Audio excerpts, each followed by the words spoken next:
आज आहे 23 डिसेंबर 2024. पण राज्यातल्या सर्व शेतकऱ्याला सांगू इच्छितो की 23, 24, 25 पर्यंत असंच वातावरण राहणार आहे, ढगाळ वातावरण राहणार आहे.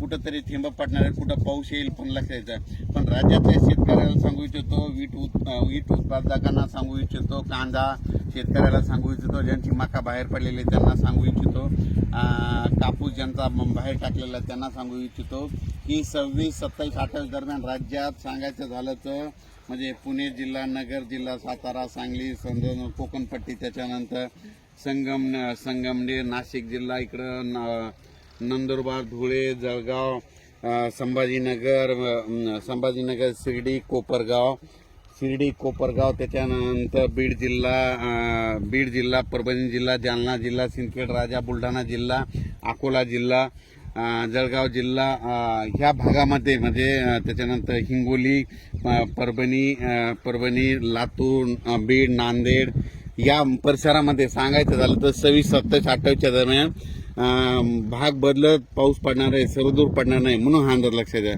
खास करून परत एक मेसेज दिलेला कशामुळे की राज्यामध्ये सांगायचं झालं तर की हा पाऊस म्हणजे या भागामध्ये पडणार आहे, म्हणजे 26, 27, 28, 29 पर्यंत वातावरण राहणार आहे. 30 तारखेपासून राज्यात परत थंडीला सुरुवात होणार आहे म्हणून हा अंदाज लक्षात द्या. पण राज्यात मात्र आता ह्या जवळपास आज उद्या म्हणजे 23, 24 डिसेंबर ढगाळ वातावरण राहणार आहे. तुरळक ठिकाणी पाऊस देखील येईल, दव देखील पडणार आहे. द्राक्षबागायतदारांनी लक्षात घ्यायचं, दव देखील पडणार आहे, धुळीचं वातावरण असणार आहे, दिवसात देखील धुळी असणार आहे. म्हणून वेलवर्गीय पिकावाल्याने याची काळजी घेते. पण राज्यातल्या शेतकऱ्याला सांगू इच्छितो की राज्यामध्ये 26, 27, 28 डिसेंबर दरम्यान भाग बदलत या मधल्या पट्ट्यामध्ये मराठवाडा, पश्चिम महाराष्ट्र आणि उत्तर महाराष्ट्रात या पट्ट्यामध्ये पाऊस आहे. सर्वदूर नाही पण पाऊस येणार आहे निश्चित, हे अंदाज लक्षात येतात. आणि राज्यातल्या शेतकऱ्याला सांगू इच्छितो की तुम्ही तुमची काळजी घ्या.